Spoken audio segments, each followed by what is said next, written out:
CNBC आवाज Motilal Oswal studios में आपका स्वागत है। नमस्कार, मैं हूं आपके साथ आशीष चतुर्वेदी और आप देख रहे हैं खिलाड़ी नंबर 1। चलिए शो की शुरुआत करते हैं मार्केट के एक चेक के साथ। आप देख सकते हैं कि निफ्टी में उतार चढ़ाव वाले ट्रेड्स यहां पर देखने को मिल रहे हैं। शुरुआत में थोड़ी सी नरमी, फिर उसके बाद ऑफलोज की रिकवरी। अब आपको ऑलमोस्ट डे हाई के करीब हल्की सी बढ़त के साथ 30 अंकों की बढ़त यहां पर आपको देखने को मिलेगी। बैंक निफ्टी की बात करें तो यहां पर भी बैंकिंग स्टॉक्स में भी दोनों तरफ के मूव है, लेकिन बैंक निफ्टी हल्का सा ही ऊपर आपको नजर आएगा। 200 अंकों के मूव यहां पर नजर आ रहे हैं।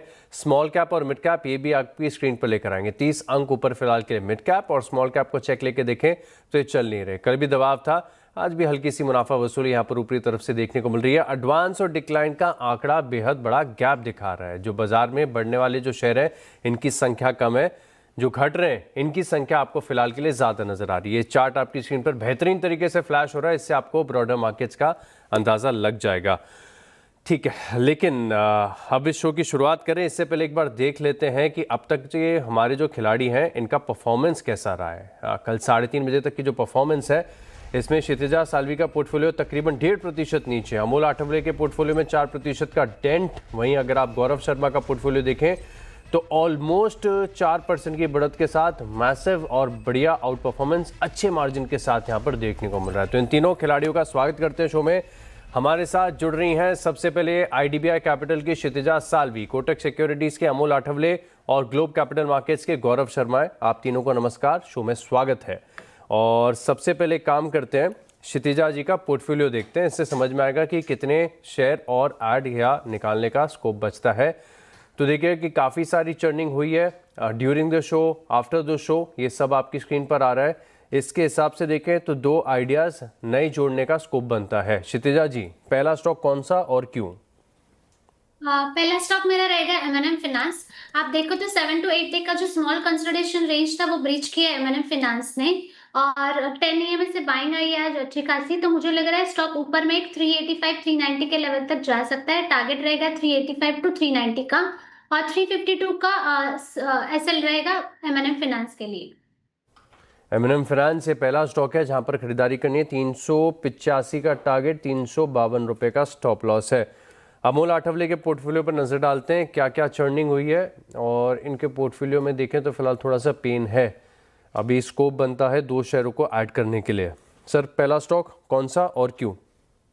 नमस्ते एंड गुड मॉर्निंग। इटर्नल के साथ जाना चाहूंगा, कॉन्ट्राबेट ले रहा हूँ। एक तो लेवल्स अच्छे और मार्केट भी आज थोड़ा सा लोअर लेवल्स के हिसाब से रिवर्स हुआ है।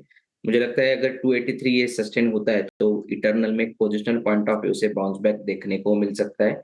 पोजिशनली टारगेट रहेंगे 305 के और स्टॉप लॉस उसका रहेगा 279 का। 305 का टारगेट, 279 का स्टॉप लॉस। इटर्नल लगातार गिरावट के बाद अब यहां पर थोड़ी सी रिकवरी के संकेत आ रहे हैं। गौरव जी का पोर्टफोलियो लेकर आते हैं आपकी स्क्रीन पर, समझ में आएगा कि क्या क्या है इनके पोर्टफोलियो में। तो विकल्प तो इनके पास 2 शेयरों को ऐड करने के लिए है। गौरव जी बताइए कौन सा स्टॉक और क्यों? नमस्कार, गुड मॉर्निंग। जो आज मैंने शेयर चुना है वो आईटी स्पेस से है। आईटी इंडेक्स के अंदर आज एक खासी तेजी चल रही है। मुझे उम्मीद है आज और कल के सत्र में वो तेजी बरकरार रहेगी। इन्फोसिस के साथ जाना चाहूंगा। 1622 के अराउंड ये शेयर चल रहा है। बाय की राय होगी। करंट लेवल्स पे 1600 का स्टॉप लॉस और 1670 तक के टारगेट्स की मैं उम्मीद कर रहा हूँ। 1600 का स्टॉप लॉस, 1670 तक के टारगेट्स। रुपए में आ रही गिरावट और इससे आईटी को होता है फायदा। आईटी को फिलहाल अगर आप देखें तो एक्शन यहां पर पॉजिटिव साइड पर ही बना हुआ है। लेवल्स आपकी स्क्रीन पर आ रहे हैं। अब तीनों मार्केट एक्सपर्ट्स को 2 शेयरों को ऐड करने का विकल्प है अपने पोर्टफोलियो में। तो गौरव जी, जो दूसरा स्टॉक है आप पहले बताइए। महेश जी, अभी थोड़ा सा मैं वेट करूंगा। बाजार सो फार बहुत ज्यादा वॉलेटाइल रहा है। थोड़ा सा भी वेट करेंगे, ड्यूरिंग द डे इनिशिएट करूंगा। परफेक्ट है, वेट एंड वॉच करेंगे। अमोल सर, आपका क्या विचार है? जी बिल्कुल, गौरव जी ने बिल्कुल सही कहा, तो मैं भी वेट ही करना चाहूंगा फिलहाल के लिए। बिल्कुल, अधिकतर मैंने देखा है कि दूसरे आइडिया के लिए जो एक्सपर्ट्स हैं वेट करते हैं। क्षितिजा जी, कोई स्टॉक आइडेंटिफाई किया है या आप भी वेट करेंगी? वेट आइडेंटिफाई किया है, बट वेट एंड वॉच की स्ट्रैटेजी रहेगी क्योंकि मार्केट नीचे में लोअर साइड में ओपन हुआ था, जस्ट अब भी रिकवरी आई है। जैसे ये मोमेंटम सस्टेन होता है तो मैं सेकंड कॉल इनिशिएट करूंगी। एक बार दर्शकों को बता देता हूं कि एक विकल्प हमारे पास जो मार्केट एक्सपर्ट्स हैं इनके पास ये भी होता है कि ड्यूरिंग द शो तो स्टॉक्स को ऐड करती हैं, लेकिन शो के बाद भी ऐड कर सकते हैं और प्रॉफिट बुकिंग भी यहाँ पर अलाउड है। तो इसके चलते अगर आप देखें तो यहाँ पर फोकस रहता है। तो चलिए एक काम करते हैं, जो हमारे तीनों मार्केट एक्सपर्ट्स हैं इनका जो इनिशियल पोर्टफोलियो है ये तो पूरी तरीके से तैयार हो गया है। तो इसी के साथ एक काम करते हैं, एक छोटे से ब्रेक के लिए रुकते हैं, लेकिन ब्रेक के बाद बहुत खास इंटरव्यू आ रहा है आप लोगों के लिए। और पीवीआर आइनॉक्स के सीईओ रेवेन्यू एंड ऑपरेशन से गौतम दत्ता जी हमारे साथ जुड़ेंगे। इनसे बात करेंगे कि बॉक्स ऑफिस का कलेक्शन इस साल कैसे देखने को मिला, आउटलुक कैसा है। आप बने रहिए हमारे साथ। चलिए ब्रेक के बाद आपका स्वागत है और अब कुछ बजिंग स्टॉक्स ऐसे हैं जिन पर बात कर लेते हैं। इनमें से एक स्टॉक है, रडार पर आया, हिंदुस्तान कॉपर। इसका चार्ट एक बार आप स्क्रीन पर लेकर आइए। बड़ी जबरदस्त रैली देखने को मिल रही है और ये स्टॉक आज के सत्र में भी 4% ऊपर के गेंस के साथ ट्रेड करता हुआ नजर आ रहा है। लेकिन पिछला एक महीना इस स्टॉक के लिए बड़ा सब्सटैंशियल देखने को मिला है। एक बार एक महीने का चार्ट आपकी स्क्रीन पर लेकर आता हूं और आप देखिए कि 16% के गेंस सिर्फ और सिर्फ एक महीने में बन गए। और कारण यह है कि ग्लोबल मार्केट्स में जिस प्रकार से कमोडिटीज में हलचल है, खासतौर पर आप देखें तो कॉपर लगातार लाइफ हाइज बना रहा है। और बहुत बार हमने आपके साथ डिस्कस करके बताया कि हिंदुस्तान कॉपर एकमात्र पूरी तरीके से इंटीग्रेटेड कंपनी है जिसके आगे जो एक्सपांशन प्लान है 3x के, मौजूदा जो क्षमता है इसे 3 गुना करने वाले हैं। तो एक बड़ा बेनिफिशियरी है। जब जब कॉपर में तेजी आएगी हिंदुस्तान कॉपर में आपको उसका रिफ्लेक्शन देखने को मिलेगा। लेकिन अब क्या 15-16% के गेंस के बाद अभी भी कंफर्ट आता है स्टॉक पे खरीदारी करने के लिए? गौरव जी आपसे सवाल होगा, हिंदुस्तान कॉपर चार्ट देख के बताइए कि जिन्होंने अभी तक रैली मिस कर दी है, क्या फ्रेश एंट्री हो सकती है हिंदुस्तान कॉपर में? आशीष जी, बहुत ही शानदार मूव आया है कॉपर शेयर्स में। आपने एक महीने की चर्चा की, 17% का इसमें मूव है। थोड़ा सा अगर हम लंबी अवधि के लिए देखेंगे तो उसके अंदर इस साल ईयर टू डेट की अगर मैं बात करूं तो 54-55% का गेन है। और क्यों ना हो, जिस तरीके का इसके रिजल्ट्स कॉन्टिन्यूसली आ रहे हैं कंपनी के, और अभी भी इन रिजल्ट्स के बाद वैल्यूएशन स्लाइटली हायर साइड पर है, लेकिन सितंबर तिमाही के भी अगर हम नतीजों को ढंग से स्टडी करेंगे तो एक अच्छा खासा उछाल देखने में मिला है। 50% का सेल्स फ्रंट पे उछाल था। और top line bottom line growth की भी बात करूं तो एक फैबुलस 102 करोड़ से बढ़कर 186 करोड़ का प्रॉफिट पोस्ट किया है उन्होंने कंपेयर टू सितंबर 24 क्वार्टर। देयरफॉर यस, ये चाल जस्टिफाइड लग भी रही है। जिस तरीके से अभी कॉपर के प्राइसेस लाइफ टाइम हाइस पे चल रहे हैं, I think there is more room left. 400-450 का भाव तो नियर टर्म में मुझे दिख ही रहा है स्टॉक के अंदर आता हुआ।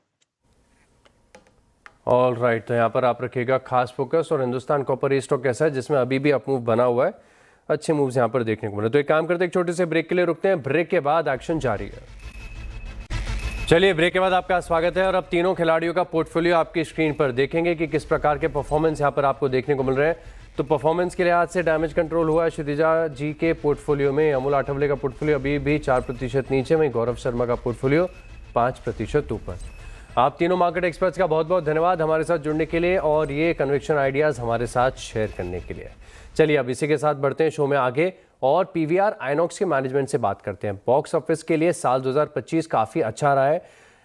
काफ़ी सारी मूवीज़ ऐसी देखने को मिली है जहाँ पर कंतारा है, धुरंधर है। धुरंधर तो अभी भी काफ़ी बढ़िया चल रही है, लेकिन साल 2026 कैसा हो सकता है, बॉक्स ऑफिस के कलेक्शन कैसे हैं, क्या टेल विंड्स हैं इस सेक्टर के लिए, इस पर बात करने के लिए हमारे साथ हैं कंपनी के CEO revenue and operations Gautam Dutta ji हैं हमारे साथ। सर नमस्कार, शो में स्वागत है आपका। और फिलहाल तो सब जगह अगर आप देखें तो धुरंधर की काफ़ी ज़्यादा चर्चा हो रही है, बहुत बढ़िया रिस्पांस देखने को मिल रहा है। एग्जैक्ट ऑक्यूपेंसीज अगर वीकडेज पे देखें तो कैसी आ रही है? एक्चुअली इस फिल्म ने काफी जेन्युइनली बहुत धमाल मचाया है। और एक्चुअली क्या हो रहा है कि धुरंधर एक हमारे लिए मार्केटिंग सक्सेस भी कह सकते हैं इसको, बिकॉज ऐसा देखने को कम मिलता है कि एक फिल्म हफ्ता जो पहले वीकेंड पे करती है उससे बढ़ के सेकेंड और थर्ड वीकेंड पे कर रही है, which is exactly what happened with धुरंधर। हमारा सेकेंड वीकेंड लगभग 35% ऊपर था पहले वीकेंड से। इससे एक चीज पता लगी कि जो लोग पहले आए तो स्टार पावर के लिए आए, जो उनको ट्रेलर अच्छा लगा, एक्शन फिल्म मान के आए। फिर जब उन्होंने देखी तो उन्होंने बोला कि इसमें तो और बहुत जबरदस्त कहानी है, रिसर्च है, जेन्युइन कैरेक्टराइजेशन है। तो उसके कारणवश वर्ड ऑफ माउथ से ये मूवी बहुत उठने लग गई। और जहां हमने वीकेंड्स में ऑक्यूपेंसीज देखे हैं 70% के करीब फॉर धुरंधर, इवन वीकडेज में ये 60%, 55 से 60% के बीच में चली। इवन ट्यूसडेज जो हमारा ऑफर डे रहता है, ट्यूसडे ब्लॉकबस्टर डे, उसमें भी धमाल मचाया हुआ है। कल जैसे लगभग 7 लाख लोग पूरे सारे कंटेंट को देखने मंगलवार को आए। तो इस तरीके से अभी इस फिल्म ने पूरी तरह से आज आज लगभग 2 हफ्ते हो चले, बट ये फिल्म बहुत अच्छी तरह ऑडियंस को कैप्टिवेट कर रही है, और हर व्यूअर जो बाहर निकल रहा है वो एक नई चीज खोज कर रहा है। और अचानक से, जैसे हम सबने देखा, अब अक्षय खन्ना एक बहुत बड़े पिवट हो गए हैं इस फ्रेंचाइज के। तो उनका एक डांस, उनका म्यूजिक, वो अब ऑडियंस को अट्रैक्ट कर रहा है। So overall, from music to action to research to story line, I think Dhurandhar में ये डिफरेंट लेयर्स हैं, जो एक अनियन पील की तरह उतरते जा रहे हैं, जी। और ऑडियंसेस नई नई चीजें देख पा रहे हैं। बिल्कुल ठीक बात है सर, काफी बढ़िया। और इनफैक्ट इसमें खास बात ये भी कि बहुत समय के बाद कोई ऐसी मूवी आई है कि जो लोग हैं ना देखना चाहते हैं और पसंद भी कर रहे हैं। वर्ल्ड वाइड देखें तो रिस्पांस काफी बढ़िया, 400 करोड़ से प्लस का कलेक्शन यहाँ पर हो गया है। लेकिन अब खास बात पीवीआर आइनॉक्स के लिए ये भी है कि सिर्फ एक ही मूवी नहीं है, कल भी देखें तो एक ग्लोबल फ्रेंचाइज है अवतार, ये रिलीज हो रही है, और इसका भी अगर आप देखें तो ग्लोबल बस काफी बढ़िया है। इनिशियल ट्रेंड्स क्या बता रहे हैं सर इसके लिए, क्या बहुत एक्सपेक्टेशन है? पॉजिटिव है। इनफैक्ट हम तो इसी बिजनेस में हैं, largely of measuring demand and supply, और आज डिमांड एंड सप्लाई ये कह रही है कि अवतार भी बहुत स्ट्रांगली खुलने वाली है, और exactly on lines of Dhurandhar. On actually for the last 15 days 2-3 चीजें हैं। एक तो ये 2 फिल्में हैं अब हमारे पास, और दूसरा, लोगों के पास बहुत ज्यादा टाइम होगा ड्यूरिंग द नेक्स्ट 15 डेज। सब छुट्टियों पे है, लोग ट्रैवल कर रहे हैं, तो वहां पे भी दूसरे शहरों में और अपने दोस्तों यारों के साथ बाहर निकलना चाहते हैं। तो हमें लगता है कि ये जो मिक्स है अब 2 फिल्मों का, एक हॉलीवुड और एक बॉलीवुड, और Avatar, as you would know, is also dubbed in 5 languages, south Indian languages.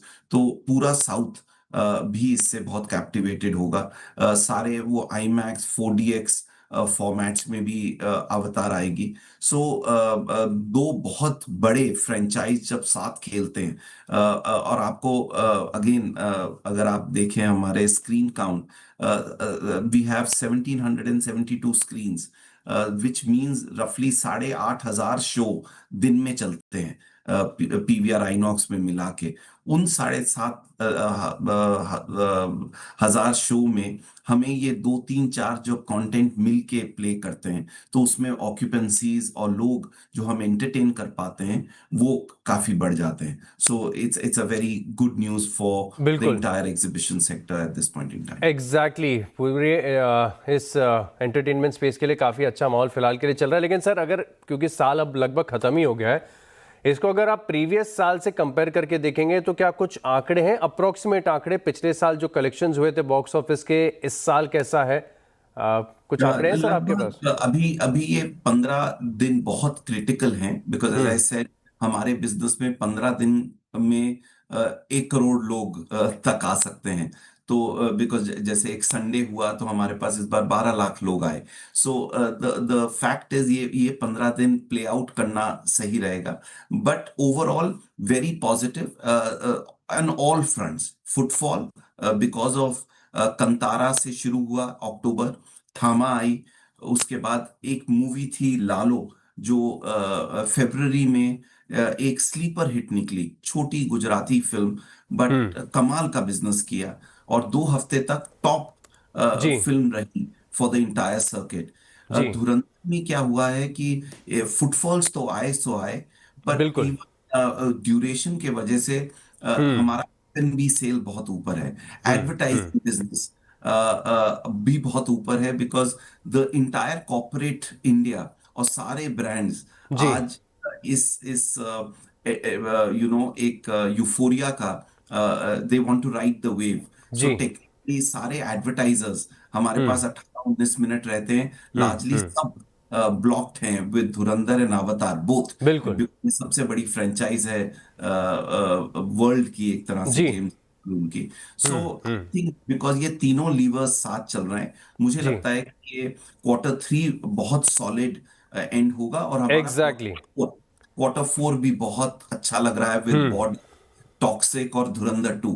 All right, लोग अब आए बिल्कुल क्वार्टर 4 भी काफी बढ़िया लग रहा है। बेस्ट विशेष सर, शुभकामनाएं आपको और बहुत बहुत धन्यवाद हमारे साथ जुड़ने के लिए और विस्तार से ये सारी डिटेल्स हमारे साथ शेयर करने के लिए। चलिए इसी के साथ इस खास पेशकश में इतना ही, लेकिन आप बने रहेंगे CNBC आवाज के साथ। नमस्कार।